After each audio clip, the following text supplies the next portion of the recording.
Hello, everybody. Just get the time. So I'll just quickly introduce myself. My name is Benjamin. I am an invertebrate vet. I'm primarily a small animal and exotic vet. But 1 day a week, I do invertebrate research, which does include variphoses, tarantulas, exotic pets, and also crickets and locusts and black soldier fly. So just going to introduce the speakers, as well as say that this is sponsored by Hill's Pet Nutrition. So we've got Megan Barrett, who is an assistant professor in biology at Indiana University, as well as a director of Insect Welfare Research Society. And we have got here Jonathan Birch, professor of philosophy at London School of Economics, who's a principal investigator at the foundation of the Animal Sentience Project. So we'll start with Megan's presentation, and we'll then have Jonathan. So let's go straight into it. Yeah, so thanks so much for having me. Megan Barrett, Indiana University in Indianapolis, and director of the Insect Welfare Research Society. I am an insect neuroscientist and physiologist by training, not a welfare scientist, but I view myself as a welfare scientist in training, so hopefully you'll see some of that in my talk today. Here's what Jonathan and I are going to cover, because we're kind of tag teaming this talk. I'm going to tell you a little bit about what an insect is, because I think if we don't know what insects are, we're going to struggle to understand their possible minds. Then I'm going to hand things over to Jonathan. He's going to tell you lots of cool things about insect sentience, and then I'm going to come back and tell you a little bit about insect farming, because that is the area that I actually research as a scientist. So let's start here. What is an insect? So many of us, I think, are not very familiar with invertebrates as a whole, and I like to think about things from an evolutionary perspective. So this is our phylogenetic tree. It may have been a while since you've seen one of these, but it basically tells us all the relationships between the metazoa, which are our animals, right? So here, that's us. We're in the chordata with all of the other vertebrates that have been covered so nicely today. And all the way up there, where that orange arrow is pointing, those are our arthropods, and that's where our insects are going to sit. So if we zoom in on just the arthropod part of the phylogeny, we're still looking at the majority of animal diversity, right? Invertebrates are 95% of all of our animal species. Arthropods are 80% of those 95%. So there's a lot of things going on in this arthropod phylogeny, right? What should we pay attention to? Well, the first thing is, who did you think was an insect that's not an insect? Probably some of these guys. Spiders, not insects. They're in the chelicerates. So they're one of our more ancestral groups of arthropods with our horseshoe crabs and our scorpions and our ticks, all those good guys hanging out together. Millipedes and centipedes, also not insects. So those are in the myriapods. They're their own group, next most ancestral. All the way up there at the top, those are our hexapods, our insects, our six-legged friends. So all of the insects that you are thinking of, like weevils and flies and butterflies and bees and wasps, they all sit up there in that group. And one thing that I think is really interesting to note is that the next most closely related group you're familiar with is that group in blue. That is all crustaceans, so your lobsters and your crabs and your shrimp. So actually, we like to think of insects as terrestrial crustaceans because that is who they share a common ancestor with, and then a much more distant common ancestor with the millipedes and the spiders. So we are going to do a little insect trivia together, because the best way to learn about insects is just to ask questions about them and then see what happens. So this is the first question I'm going to ask you. Can insects weigh more than mice? And this is not going to be a Slido. We're doing this by show of hands. So do we think the heaviest insect in the world weighs 25 to 30% the mass of a house mouse? Raise your hand if that's you. Okay. 68 to 77%. Okay, a few more takers. 100 to 200%. 300 to 600%. Some people who are correct that there are really big bugs out there. So this is the giant weta. They weigh 72 grams. That's 281 to 633%, the mass of a house mouse. But actually, that's just the highest scientific record I can give you. And we haven't, not all things are published in the scientific record. Some things are published in the Guinness Book of World Records. So if you go to other records that are not quite as scientifically verifiable, I can tell you that they can weigh 900 to 2,000 times the mass of a house mouse, such as this beetle that you're seeing right here from South America. That's Megasoma aceton. So weighs a lot, as you can see in that adult man's hand. We have big insects all over the insect tree, though. It's not just the beetles, even though they're very cool, or just the orthopterans like our giant weta. We have giant bees, we have giant stick insects, we've got giant insects all over the place. And if you think these insects are big, You should have seen the insects in the Carboniferous, right? So when we think about sentience, it evolved, right? It didn't just show up in animals as they are today, exactly the way that they are today. It's something that evolved over time. And so we should think about not just the insects we have, but also their ancestors. These are some examples of very large land arthropods. One is the Meganeura. They're an extinct group of dragonflies that had wingspans of 0.6 meters in the Carboniferous period. You can see that on that slide right there. And then our largest land arthropod was actually in the myriapods, that group of millipedes and centipedes I told you about. They're called Arthropleura. There was a variety of species, but the largest one could get up to about 2.6 meters in length that we've discovered so far, with a weight of about 50 kilograms. So very, very large, you might imagine. Okay, more insect trivia time. All insects lay eggs. True? False. Okay. Insects engage in parental care. True? False. Okay, so not all insects lay eggs. In fact, laying of live young, so live birth, has evolved 11 different times across all of the insects. There are some species that do it facultatively, so they can choose to lay eggs or birth live young, and there are some for where it's obligate. They must always engage in the birth of live young.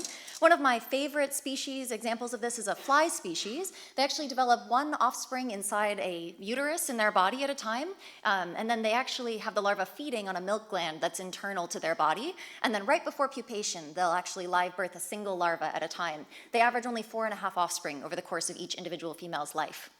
We have parenting strategies that range from no care, I laid my egg on this leaf and I'm outie, all the way up to really intensive care, things like our social insects that you might be familiar with. We've got monogamous biparental care that can last up to 20 years in termite colonies, where a single queen and king will hang out together, sometimes in harmony, sometimes less so, for 20 years.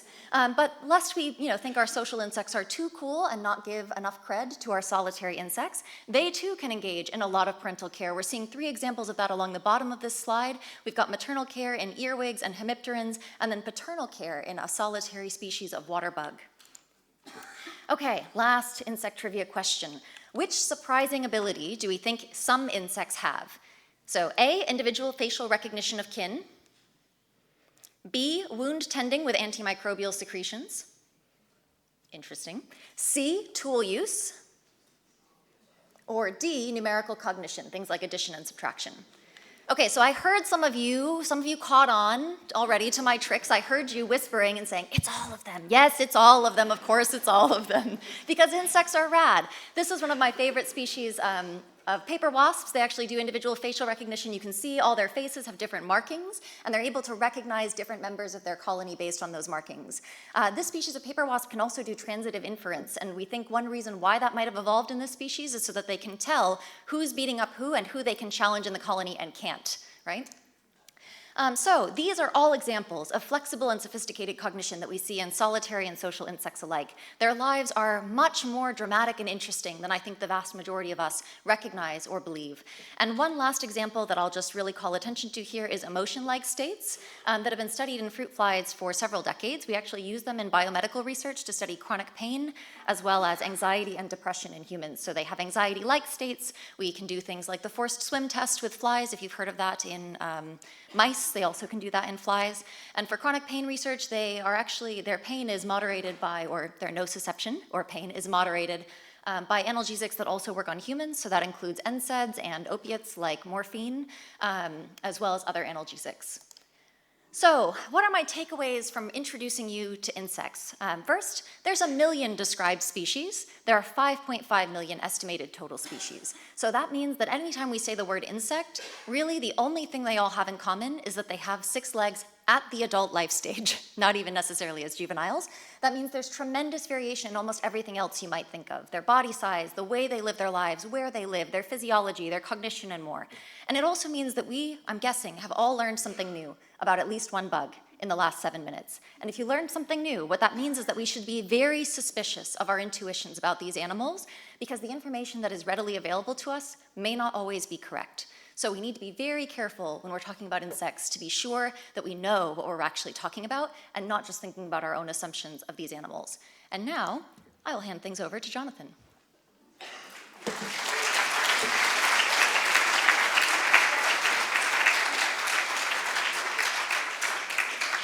Well, thanks so much, Megan. And thanks to all of you for attending a session on the minds of insects and why they matter. I don't take that for granted, and I don't think it would have been possible even 10 years ago. I think what we're seeing is an emerging new picture of insects, a picture that challenges an outdated view on which these animals could not have minds in the first place because they are reflex machines. We're very familiar with our own reflexes. You touch a hot stove, your hand withdraws. There's no mentality there. It's controlled by your spinal cord. It just happens.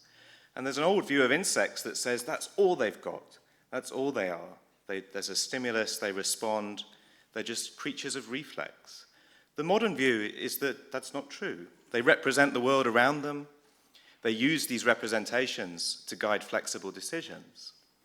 The evidence for this new picture, I think, is very capably reviewed in Lars Chitka's wonderful book, The Mind of a Bee.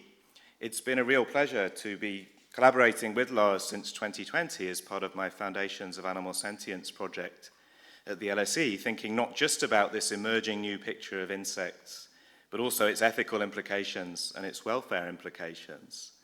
3 chapters of my forthcoming book, The Edge of Sentience, are also about the case of invertebrates. In fact, this book will be an open access book that you can get for free.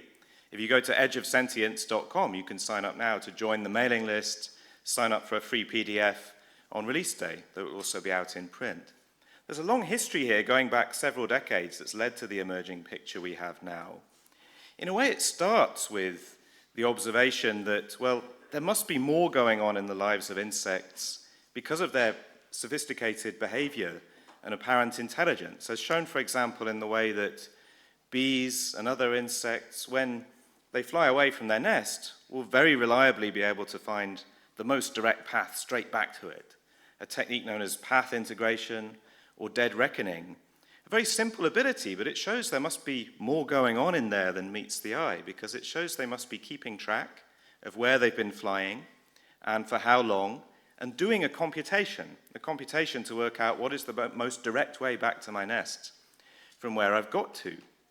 But these observations, and of course the waggle dance is another very famous example of surprisingly sophisticated behavior, they led to another kind of view that is itself now outdated, the view that all this impressive stuff insects do is instinct. It's programmed into them by evolution. They don't have to learn it, they just do it. The modern view is that, well, yes, they do have a lot of instincts, and a lot of their behavior is partly explained by instinct. But one of the things instinct drives them to do is learn the things that matter to them about their environment. Sometimes you can present bees with novel challenges of a kind they've never met before in their lives, like this string pulling challenge. And there's no instinct here, there's no string pulling instinct. But you can teach them the solution. You can teach them that if they need to get the sugar solution that is on the circle there, they need to pull the string in order to get it. And it's not just that they can be trained to do these things, but they can learn from each other. Other bees in the colony, once they've seen one of them pull the string, they will learn the technique too. And in fact, more than that, they can learn to improve on what they've seen. One of the experiments from Lars Chitka's group involved this task where the bee has to roll a ball into a hole to access a food reward, so it starts to look a bit like they're playing football. And as with the string pulling, it's not just that you can train an individual bee to do this. It's not just that they learn from other bees when they see them how to do it, but also they can improve. So they gave them, the demonstrator demonstrated a solution where there's 2 balls available and they rolled the most distant one into the hole. So it's quite a poor solution to the task. The bee then, having observed this, went straight for the nearest ball and rolled the nearest ball into the hole, solving the task more quickly than the demonstrator had done. If you think about it, this makes a certain form of culture possible. Of course, not culture in the full human sense, but the sense that you've got social learning going on in these bee colonies. And so different colonies stumble upon different solutions to different problems, and they transmit their particular solutions down the generations. In one experiment, the bees were given a 2-step puzzle box that they had to learn how to open. There were multiple ways of solving the task. You train different bee colonies on different ways of solving it, and they pass that solution on to the next generation. When we see this kind of thing in groups of chimpanzees, we call it culture or tradition. Why should we not use the same word in bees? There's then, another outdated view, I think. When you look at this evidence, you think, okay, they learn, but they're very instrumentally motivated. They learn when there's some foraging that has to be done, and they need to learn in order to get food. But they probably don't enjoy life. They probably don't play. They probably don't just do things for the sake of it, like we do. But there's evidence that challenges this too. There's evidence that bumblebees don't just roll the balls to get a food reward. They'll roll the balls even when it's totally clear to them that no food reward is available. You see something like this, and it's hard to resist the interpretation that it is a play-like behavior. It is the intrinsic reward of rolling the ball. It's hard to explain the behavior in any other way. Of course, we don't know what it feels like from the bee's point of view, but there's something going on, something that they find intrinsically motivating about rolling those balls. And when you see all of this, the learning and the play-like behaviors, you start to wonder about pain-like states. And here too there is an outdated view. The view that, well, insects could not possibly feel pain. This view is often based on an apparent lack of response to catastrophic injury. The idea that if you sort of cut the entire abdomen off a bee, for example, it won't sort of, react in the way a vertebrate would react to that. But, these observations are contested, they're anecdotal, and now we're seeing researchers for the first time trying to look systematically at the question of whether there might be something like pain in insects or not. And this new emerging picture seems to be suggesting that it's at least plausible that many insects can feel some aversive experience in relation to potential or actual tissue damage, whether you want to call that pain or not. No one would say proven, but we do say plausible. A team led by, Tilda Gibbons, but also with Andrew Crump and Megan Barrett and me and Lars and Sajida Sarlak, reviewed all the evidence we could find relating to questions of pain in insects, using the same framework that we'd previously used for reviewing octopuses, crabs, lobsters.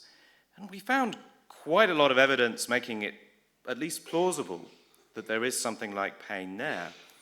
And in Tilda's own experimental work at Queen Mary, she found evidence that bumblebees will groom injuries to their antennae. Here's a short clip of a bee that has been touched with a heat probe on its antenna, subsequently selectively grooming that antenna. Again, we're very limited in our ability to project ourselves into the mind of the bee and understand what this feels like from the bee's point of view. But there's behavioral evidence telling us something is going on. There's a targeted response to the site of the noxious stimulation. Moreover, they find strong heat unpleasant and will prioritize avoiding it over other needs, such as food, just as we would. Again, Tilda developed a creative experimental setup for testing this. If you think about what pain does for us, one of the things it does for us is help to make decisions. It may be that when you withdraw your hand from the stove, the initial response is just a reflex. The feeling of pain comes afterwards. But that feeling of pain helps you to make decisions about subsequent behavior. It helps you to avoid doing that again. If you think about going for a run, you might get a very small pain in your foot, and you might think, well, that's a very tiny pain, so I can run through it. But if it gets too severe, you might think, my priorities have changed now. I now have to prioritize tending this injury. And you can look whether these same trade-offs are present in other animals. And when we find them in vertebrates like rats, we usually take that as a strong indicator that they felt pain.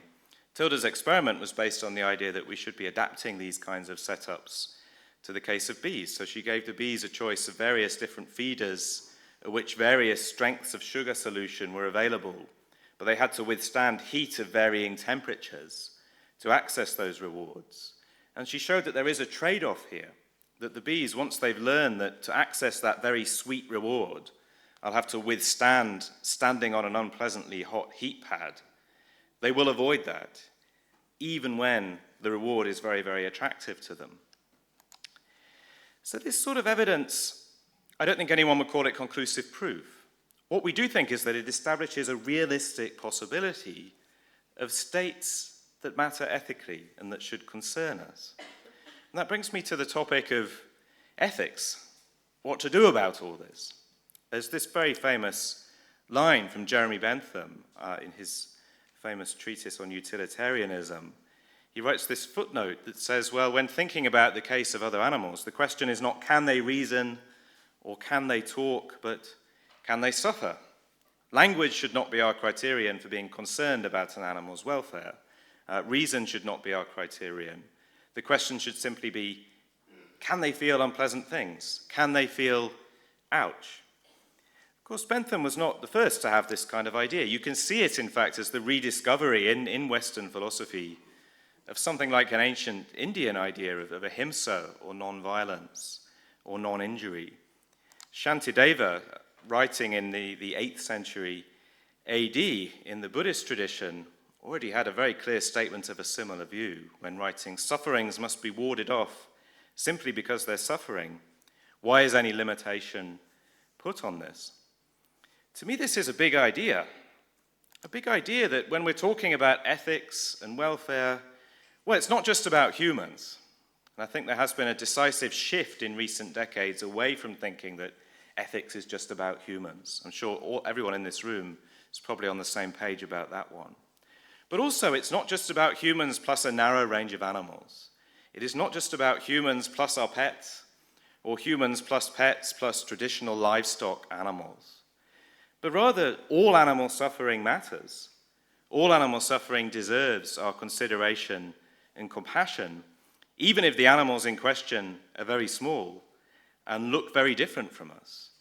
This is the realization I've been brought to in the case of insects, that once you see the realistic possibility that there are things we can do to them that cause them to suffer, you realize there must be some ethical limits on how we can treat them.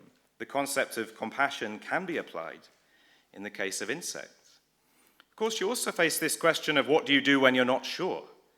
We're definitely not sure. We don't have conclusive proof. We have suggestive evidence establishing a realistic possibility. Of course, some of the most persuasive evidence concerns bees. There's also a lot of evidence concerning fruit flies like Drosophila, and in fact, our large review covers 6 different insect orders, finding a surprising amount of evidence. But for sure, there are large evidence gaps, because the insects are so incredibly diverse, there are so many insect species, so few of them have been studied in relation to these questions. And even for bees and fruit flies, there's still a lot of uncertainty. But even a realistic possibility of pain based on some evidence should make us reflect. I think an important idea is that when faced with uncertainty, it's often wise to take precautions without waiting, delaying forever while you wait for more evidence to come in. There's an imperative to err on the side of caution, to, in some sense, give the animal the benefit of the doubt. I tried to formalize this a bit in a 2017 paper on animal sentience and the precautionary principle, and it's an important idea in my Edge of Sentience book as well, that where there are threats of serious negative animal welfare outcomes, continuing uncertainty as to the sentience of the animals in question should not be used as a reason for postponing proportionate measures to prevent those outcomes. It's an idea based on other versions of the precautionary principle. It's an idea very familiar in environmental policy, where if you think about dangerous chemicals like CFCs, there's always this argument that, or neonicotinoid pesticides for that matter, there's always been this argument that you can't wait for conclusive evidence because by that time it's too late. You've got to be prepared to act on the basis of evidence that does not deliver conclusive proof. I think the same is true when we're thinking about animal sentience. But I also think an important part of this precautionary attitude to questions about sentience is proportionality. The fact that we recognize a realistic possibility of sentience in some animal doesn't mean that immediately we have to stop everything we're doing in relation to that animal, that we have to stop driving because this kills insects, that we have to stop walking, that we have to sweep the street in front of us to help the insects, as Jane ascetics do. There's this notion of proportionality that's in play, where we need to take measures that do enough to control the risks, but that don't go beyond what is reasonably necessary, and that express a consistent attitude to different risks. There's a worry here about coming down incredibly hard on some risks in a way that involves completely neglecting others. So what I want to encourage is reflection on these issues, thought about them, a discussion about what we can do to help insects that is proportionate and that doesn't involve changes to our way of life that go beyond what is reasonably necessary. You might think, well, there's nothing we can do. What can we do to help insects? Absolutely nothing. I don't think that's true. I think there are lots of things we can in fact do, and that is going to be a theme of the next part of the session by Megan. Thanks very much for listening.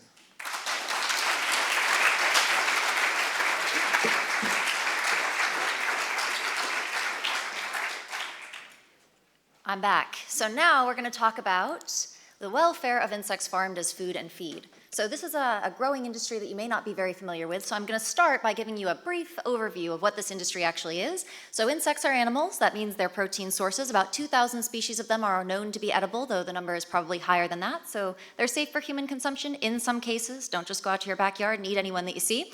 But also, they're safe for many farmed vertebrate animals to consume, fish, chicken, things like that. One of the selling points of this industry is that they can be a more sustainable source of protein than many of our farmed vertebrates. I probably don't need to tell you that farmed vertebrate farming in many cases is not very sustainable.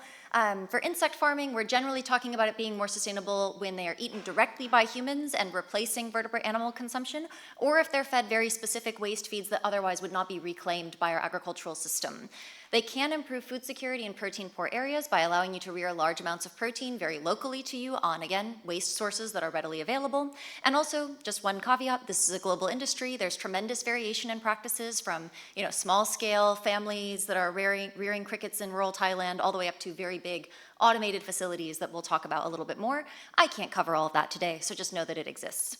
This is the current scale of the insects as food and feed industry. I have an asterisk here because it's as of 2020, and as you'll see in a minute, that means it's a dramatic underestimate. But as of 2020, we were rearing 1 to 1.2 trillion insects across all species, farmed as food and feed each year. So that does not include things like silkworm moths producing silk or any other application. That is just insects farmed as food and feed.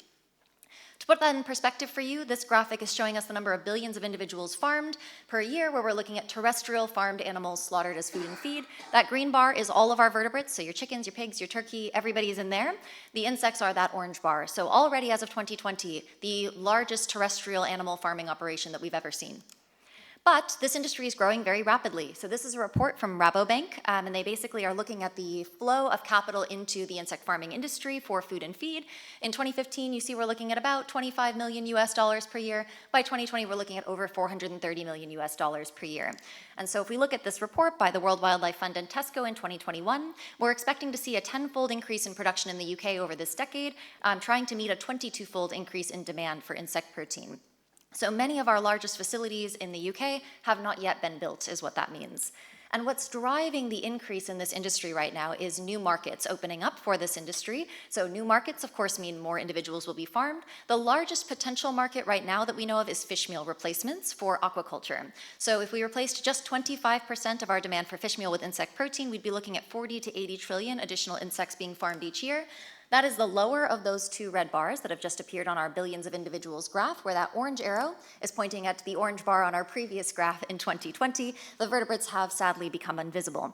The upper of these two red bars is if we replaced 100% of fish meal with insect protein, which I'm going to say is unlikely to occur, that there will always be some fish meal in the market, but that is something that the UN has estimated could safely and sustainably be done in a report in 2013. The other thing to note about these two red bars, actually both, is that that's just considering fish meal. That's not considering human consumption, poultry feed, pig feed, which right now DEFRA is looking into using insect protein as pig and poultry feed, and it's not considering pet food either. So what are we looking at for main farmed species? Who are our players in the game? We've got 3 or 4 species of crickets, as well as some locusts that are not commonly reared at the same scale as these species. We have 2 species of mealworms, and then we have black soldier flies. Those are our main species of interest right now in the insects as food and feed industry. Of course, it's very new, and there are constant explorations of other novel species that could become major players, but this is who it is right now. So I want to introduce you a little bit more to the black soldier fly, which is where I got my start considering insect welfare, with this paper funded by Rethink Priorities with a couple of black soldier fly experts on it who are industry folks. And in it, we're looking at what we can figure out about farmed black soldier fly welfare from the literature that's been published so far. So to introduce you to the black soldier fly, it is holometabolous. All that means is that it starts out as like a grub-like larval thing, and then it goes through some really big pupation and comes out looking totally different. So you're caterpillar to butterfly, right? So these are maggot to regular fly. Most of them are going to be slaughtered late in the larval stage because that is the product animal, so adults are really just used for breeding. They reach pupation in about 14 to 21 days, and then adults can live 40 to 70 days. We'll talk more about that in just a moment. The larvae are prized in this industry because they can eat a lot of really weird stuff. This species evolved to eat filth. They are literally found in manure, and they are found in compost piles. So they're found in these really microbially rich substrates, and that means they've evolved a particularly good immune system with a lot of antimicrobial peptides. So both their ability to reclaim waste sources and the fact that they have so far been relatively resistant to disease up until like the last 18 months in the industry was something that people were very excited about. The larvae do live buried in their feed. They're very photophobic and afraid of light. That is not true of the adults. The adults use a lot of space for their natural mating behaviors, so the adult males will leck at trees that are far away from egg-laying sites for females. They will establish territories there. Females will fly in, mate, and then immediately leave and go lay their eggs somewhere else. So this is what black soldier fly farming looks like as an operation. You find some waste source, you process it to be safe for the larva to consume, so you remove water if it's too wet, that kind of thing. Then you treat it, so that just means you let eggs hatch onto it and for the larva to start eating. Then at some point before pupation, you will harvest them or slaughter them. A subset of them will need to be retained to be allowed to pupate, turn into adults, and be used for breeding to lay the eggs that will start this cycle all over again. At scale, it can look something like this. Each of these blue totes that are stacked 4 across, 5 high, 2 deep on the pallets can hold about 10,000 black soldier fly larvae at a time. This is what the adult rearing setup can look like. So each of these cages has a dark part in the back. That's where you store the pupa while they're waiting to emerge as adults. Then they are attracted to the lights at the front of the cage and they will move into the white part. You can see them kind of dotting the white mesh of this particular cage setup. So in our review, what we were interested in looking into was welfare concerns for black soldier flies at both the larval stage and the adult life stage. I won't go into the specifics of this because we don't have a ton of time, but I just want to note that a big caveat for this review is that we were mostly focused on survival data. Very few people have actually tried to understand the sublethal welfare of these animals, so when I say something is bad for their welfare, that means lots of them died from this. Okay. So I'm going to focus on 2, non-instantaneous slaughter for larvae without anesthesia or stunning, and the starvation of adult black soldier flies. So freedom from hunger. The reason why we're using the 5 freedoms for this paper is because I was a brand new welfare scientist, and it's the only one that I knew about. So I have updated since then to the 5 domains. Like I said, welfare scientist in training, but clear violation of freedom from hunger in the case of the black soldier fly adults not being fed. So there is a publication in 2002 that pioneered the rearing of black soldier fly at scale, and in it they write, no food was offered to adults and was not required for successful reproduction. The large store of fat provided by the larva apparently reduced or eliminated the necessity of adult feeding. So this was taken by the industry to mean adults do not or cannot eat. Now I know that sounds crazy to people who work on vertebrates, but there are actually some adult insects that don't eat and have no functional digestive anatomy or mouth parts at the adult life stage, including the silkworm moth, which is a highly farmed species. So it's not crazy to think that this is possible. The problem is that it is not true. So that points to functional mouth parts. They link up to a functional digestive system that has all of the necessary enzymes for both carbohydrate catalysis and protein catalysis. Also, if you provide food to them, they will gravitate towards it and consume it. So there's an example photo from a lab study that provided some sugar to those individuals, and they obviously are consuming that sugar. And it dramatically increases their longevity if you feed them, like we see in many animals that are capable of consuming nutrients. So we see increases in survival from 21 days in males to 73 days and 21 days in females to 48 days when just provided with carbohydrates. My lab has been interested in researching this question more along with Ed Waddell at Holy Family University. So the first thing we did is look into dietary preferences, both for carbohydrates and proteins, because for most flies, from a nutritional physiology perspective, they do actually need protein sources, especially the females, which have this very protein-expensive process of developing and laying eggs. So we checked both for carbohydrate and for protein preferences. They seem to prefer molasses and yeast. This is actually very normal for flies. Many closely related flies also prefer those kinds of things. And they prefer them in ratios of 1 to 4 to 1 to 8, which are also pretty classic, actually, for flies to prefer things within this ratio. It's probably a sex-specific split between 1 to 4 and 1 to 8. These were mixed sex cages so that we were matching industry conditions and making sure mating was happening. Usually females prefer a more protein-dense food than males do of their species. Males have more carbohydrate energy needs, females have more proteinaceous needs. Okay, second welfare concern, we'll talk about the larva, and that's going to be slaughter. So right now, slaughter methods that are used for larvae are variable depending on what kind of product quality characteristics you're looking at, but many of them are not instantaneous, which is what I'm going to use as my measure for humane, because what we know about exactly what causes an insect pain is very up in the air, but we know that if it is instantaneous, it is probably not pain-inducing. So that's our best bet. So we see things like microwaving, like you see a picture of right here, that can obviously take several minutes to boil the individual from the inside out. We have baking in a convection oven. I did some modeling under the fastest possible conditions I could imagine for that. You're looking at 36 to 69 seconds for an individual larva, not tons of larvae being put in at the same time. And we've got other possible methods that I've listed up there, some of which may have the possibility of being more humane than others do. One example of that, my lab has recently gone through and looked at grinding and shredding as a slaughter method for black soldier fly larvae, and it turns out that instantaneous slaughter is possible up to a 99% efficacy rate, but what you do, your standard operating procedure, matters a lot. So you can get things as low as 54% up to 99% for slaughter weight larvae, so it's very important that we be able to provide empirical guidance to producers using this method to make sure that they are doing things more on the 99% side than the 54% side. One thing I do want to note is that we've talked a lot about black soldier flies today, but different species have different welfare concerns. So we would never go to a chicken farm and give them the recommendations for pigs, right? We shouldn't do the same for insects, mealworms, crickets, black soldier flies, all different species, all different welfare needs. So a couple of them are going to be in common, right? All of them are facing inhumane slaughter, for example, at the end of their life in farm situations, but other things are specific to different species. Crickets classically suffer from this thing called shipping sickness, which is high mortality when you ship them in the mail. We think this might have something to do with vibrational stress for them.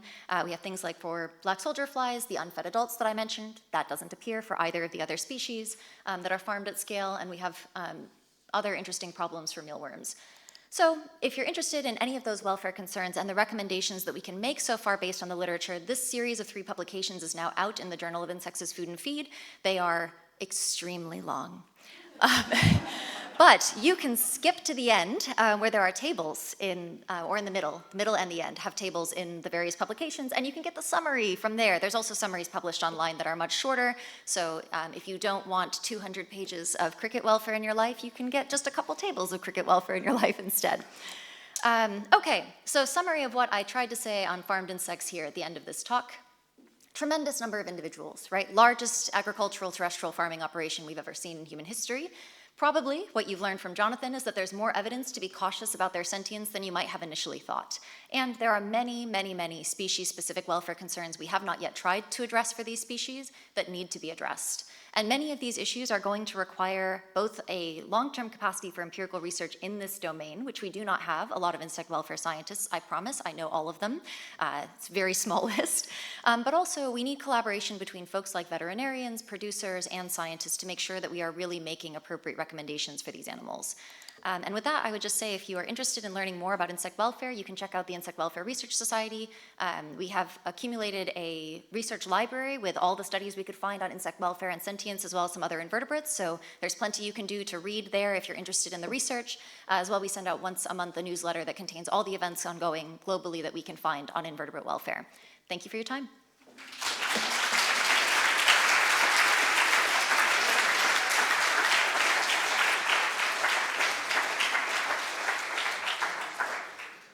So thanks, Megan and Jonathan, for doing 2 fantastic talks.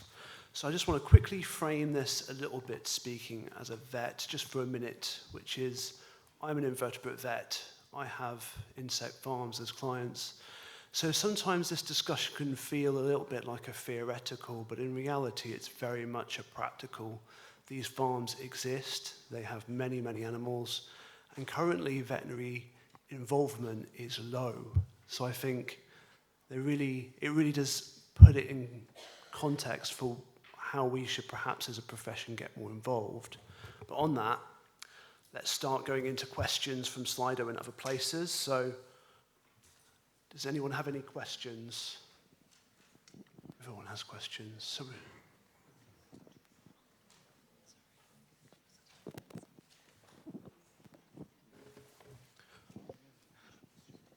So one question from Anonymous. We'll take a quick question from Slido and then we'll go into the audience. So it's illegal to feed live vertebrate prey in the UK. Should the same principle be extended to insects? Is there enough evidence to support this? do you guys think? I think it might be quite difficult to get specific policy recommendations out of us, because what we're trying to do is start a conversation about these issues, and then that conversation needs to include a lot of relevant stakeholders. So I don't want to say this should be, like a sort of imaginary dictator, this should be illegal, this should be legal, this should be illegal. But I think that is an issue that we should be talking about, just like all of the other issues that Megan has raised in her talk. Yeah, and I think one thing I'll add to that is that my focus right now is where can we do better? And the answer is almost everywhere. We can do better, right? Like we can do better by having this conversation, by talking about it, by researching it, without necessarily having to start with blanket bans to things. Yeah. I think the first state is just, yeah, where could we do better? I suppose what I'd quickly add is a lot of the animals that are being fed alive invertebrates may not necessarily they may not necessarily be able to be fed any other way. So we almost have to question whose welfare matters more, and where are we actually going to strike that balance? Are we going to starve all insectivores for the welfare of the insects? It's not necessarily a simple yes or no question, if that makes any sense. I think actually that's quite a complicated one to deal with. So I think when you have your session next year about exotic animals, it'd be great if this is part of the discussion. So we start with Peter, and I think there was someone over here as well. So we'll start with... Okay, I was very impressed by the rigor of this, but I had one weak point, I felt a weak point in your talk, Jonathan. You said uncertain. Whenever we talk about uncertainty, we try to quantify it. Could you say something meaningful compared to, we know there's still the debate about fish. I mean, there's still some, Robert Arlinghausen and others keep on hanging along about fish not being sentient for sure. If you compared... They're wrong. Yeah, I know they're wrong. Yeah, sure, but that's not the point. I just want to see, have you quantified what level of uncertainty, if you compare to the fish debate, the octopus debate, where would you put the level of uncertainty? Because in all issues, I mean, I think you're a bit quick on the precautionary principle. All the versions I know, there must be a severe or significant or genuine sort of concern or belief. So I just want to somehow quantify the uncertainty. I hope that serious concern is what the two talks together establish. I think when quantifying these risks, one can talk about collective views of large groups. This is what our New York Declaration on Consciousness, launched in April, aims to do, where over 200 experts have signed up to the idea that there is a realistic possibility of conscious experience in insects. Now, of course, this is qualitative language, realistic possibility, but what we wanted to do was signal this collective view that we are not talking here about a remote chance or a crazy fringe idea, but rather a realistic possibility established by evidence. And then if you take any individual from that group and say, well, give me a precise degree of belief, please, you'll get a wide range of different answers. And for me, it would be somewhere around 50%, I think. Thank you. And that's a personal view that will vary a lot. But the percentage does not have to be high to get you seriously worried about these things. If you give us insect sentience even a 10% chance of being right, you have a problem of huge ethical concern. Don't worry, I'm seriously worried. I just want to know the number. The other question is, you didn't talk about, I think right now, insecticides. I mean, one way we affect insects large scale is by using insecticides. That's right. I remember in Denmark when I looked into it, there were no welfare rules for insecticides. When you're dealing with rodenticides, there's a lot of welfare, not existing. Wouldn't that be a good place to start? To look at insecticides and see how likely is there to be a welfare problem? Yeah. I mean, one thing to keep in mind on the insect welfare versus conservation in insecticides debate is that sometimes the things that might be better for welfare are worse for conservation reasons. So imagine, for example, a very generalizably lethal and extremely lethal fast-acting pesticide versus a species-specific but much slower pesticide. Examples of this, your neonicotinoids, right, that everybody is upset about, that are very generalizable but very fast in killing insects, versus there's an invasive species in the United States that we kill with a virus that we give them that liquefies their insides over 7 days, but is species-specific enough that we can apply it in areas where there are endangered lepidopterans, other butterflies. you might imagine that those two have very different concerns. What is good for conservation is bad for welfare and vice versa. So I think we'd need a lot more information, both about what the insecticides actually do from a welfare front, how many species they affect, their sublethal welfare effects, which are almost never studied for insecticides. All of that would need to be addressed before we'd be able to do much, I think, tangibly, along with the fact that in many cases our hands are tied on what insecticides we can use for other reasons. So really what you're talking about is an insecticide research program that focuses on welfare, which I am very in support of, but I'm not sure that tangibly right now I see many recommendations that we could make on welfare grounds. I mean, the main recommendation in most cases is more research, please, to close these evidence gaps, which is why Megan's society is so important. Just to frame that into this country, what's actually going on, there's a great deal of fipronil and imidacloprid that have been found in UK waterways. So it is a concern as to the conservation effect of pesticides anyway. So it's very much lots of theoreticals on a very practical, it's affecting us right now situation. So we had another question over here, didn't we? And then we'll go to Slido. Carl Gorman, BSAVA President. And, I'm proud to say that one of our affiliates is the Bee Veterinary Association, so kudos. I was there at the beginning of it. A question and maybe an observation. My question is, Megan, how do you speak so fast and stay clear? It's very, very impressive. I was going to mention something about insecticides, with which Peter beat me to there, but hopefully we're looking at some research into the need for the level of insecticides we're using in pet animals anyway, but hopefully that can be extended across the board so that we're not damaging our insect populations. We hear the splat test where you drive along a motorway and see how many insects are on your car. I've had to drive a bit this last week, and there's just nothing, whereas when I was young you had to stop every 10 miles to wipe your windscreen. And the other thing was just to say that bees are amazing, and I did go to a presentation once where the lecturer was demonstrating how you can easily train bees to detect and react to certain smells. So it's much quicker and cheaper than using dogs. And he brought along a case with these little bees who'd stick their tongues out when they smelt marijuana. And a few people in the audience did look a little bit nervous as he went along. But yeah, insects are amazing, and I think we really underestimate them. And we all know the fact that if we use insecticides indiscriminately, eliminate our honeybees, society won't exist any longer. So. Yeah, and I want to plug not just the honeybees, which I do love. I'm a bee biologist by training, just to be clear, so I'm not trying to knock the bees. But it's not just the bees that you rely on. Maggots, very uncharismatic. I know you probably don't love them, but you would be so sad in a world without maggots, because the amount of trash they consume that we then don't have to deal with in our lives is tremendous. So your dung-eating beetles, your waste-feeding maggots, give them some love, because your world would be much stinkier without them in it.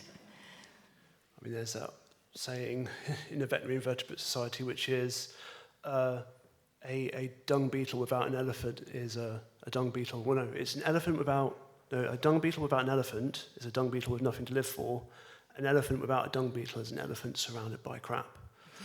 So the reality is these animals, when you think about that 70% reduction study in insect population, that's the food for wildlife.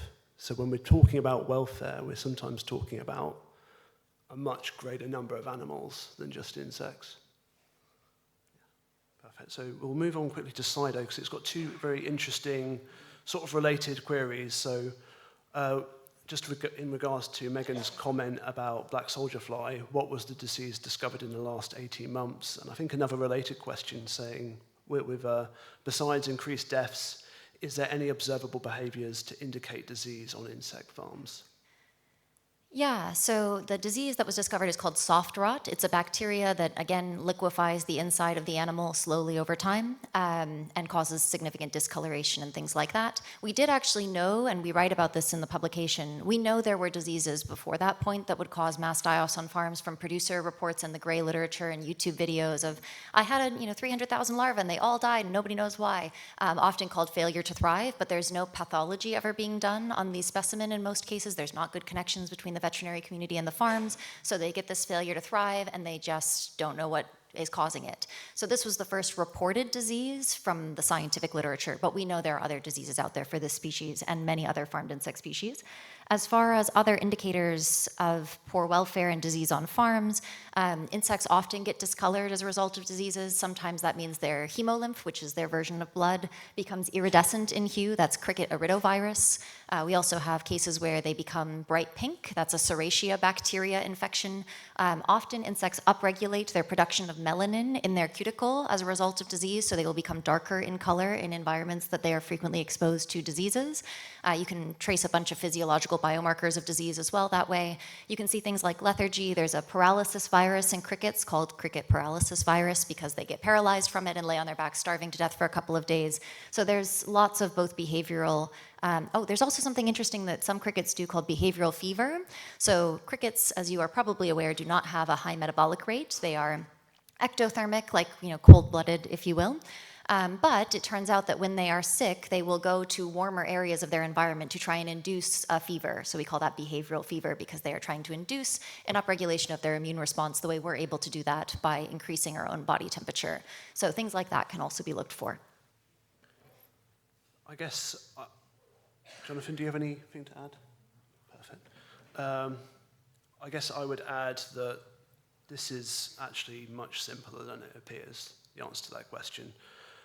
Just pretend it's a cow. What would a sick cow look like? There will be an insect equivalent. If you've got a herbaceous insect, if you think about yonis in cattle, what's one of the main things you see? A lack of production. Those analogous diseases exist. So really this is much more familiar to all of us than we imagine. We just make it alien by seeing an insect, when really what we have in front of us is an animal like any other. So any other questions from the audience? One over here. Hi, so Chris Hanley from University of Bristol, and I know you've been interested in insects for a long time, Ben. I remember you as a student, obviously. But I had a few questions, and honestly, such interesting talks. I'm sure I could ask questions for hours on this. But probably just three kind of rolled in together. Does anyone have any legislation on this?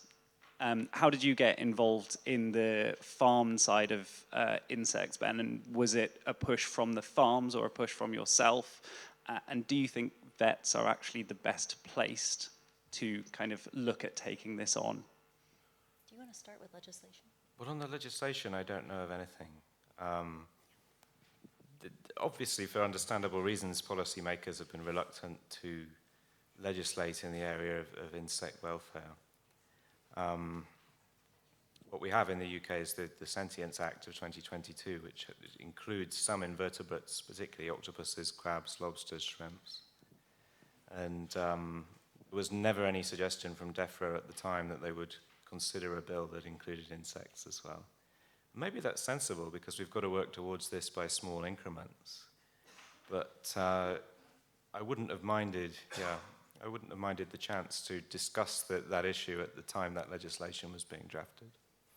Yeah, the only thing I'll say on legislation is that I also don't know of anything about insect welfare explicitly. We do have some rules about insect health, primarily for honeybees that are managed and the use of antibiotics for honeybees.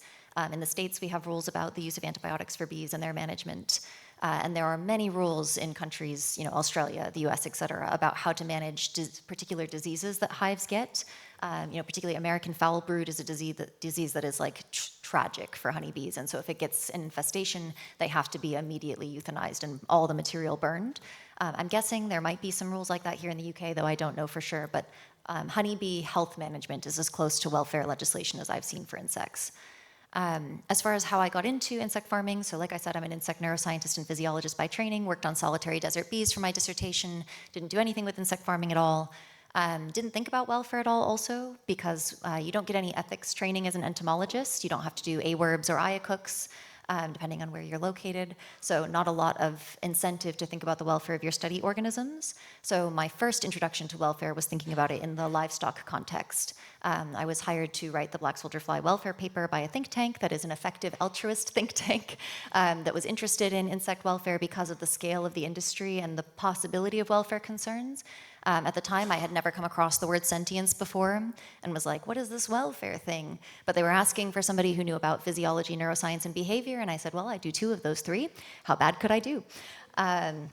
And then I think once you start researching the question of sentience, my assumption as a neuroscientist and physiologist, which are not disciplines classically known for being welfare friendly even for vertebrates, was that, yeah, of course we know they don't feel pain. Like, I just have to go find whatever that paper is from like the 80s or wherever where we prove they don't feel pain, and then like this is all done.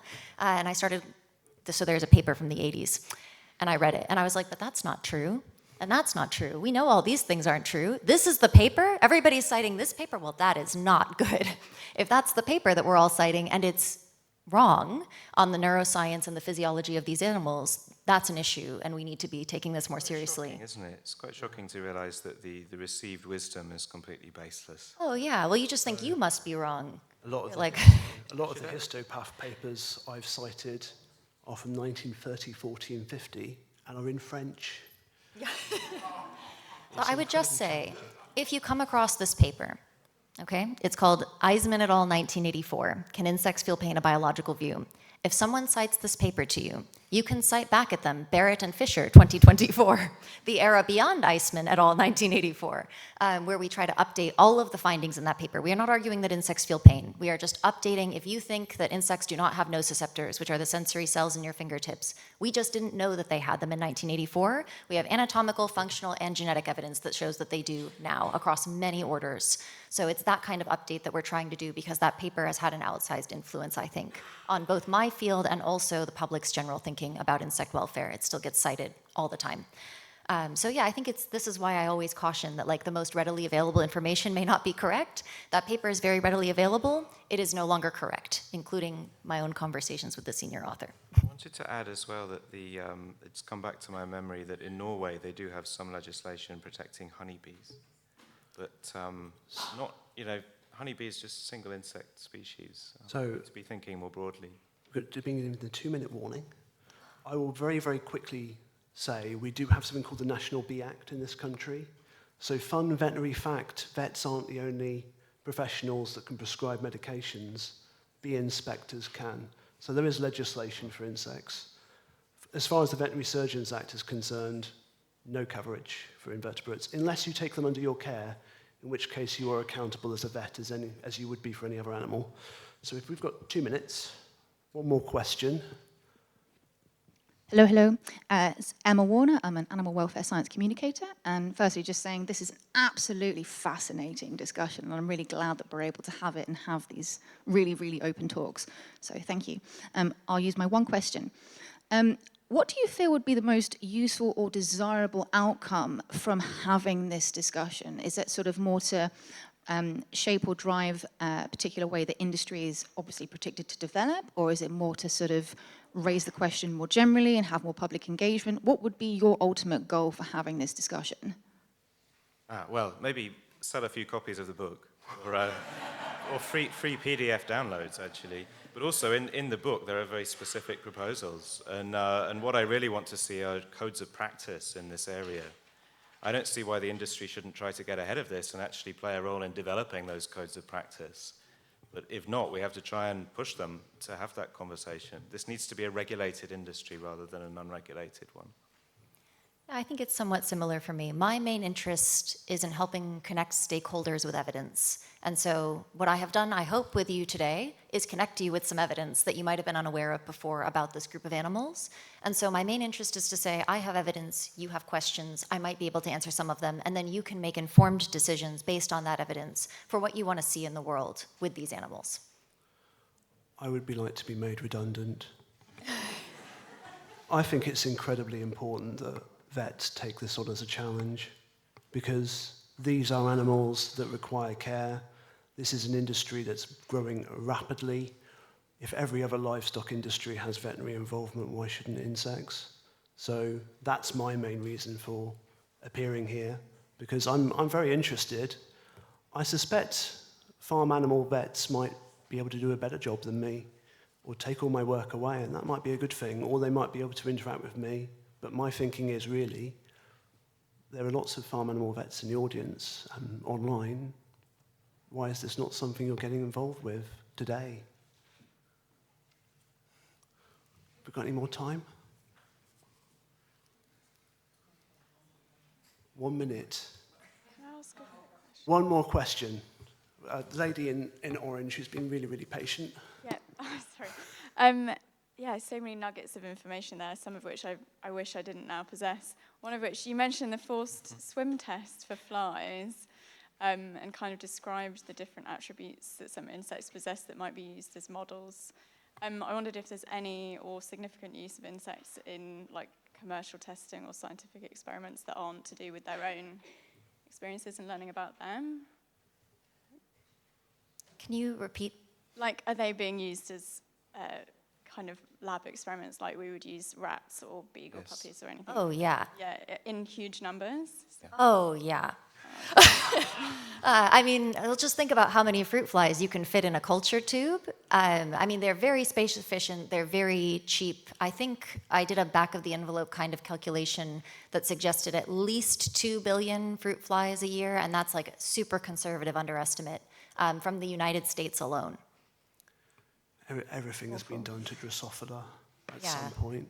Drosophila are not more likely to be sentient than other species. It's just that we have studied them so much more extensively in relation to the neurobiology and behavior of pain that we have a lot more evidence on that species than others.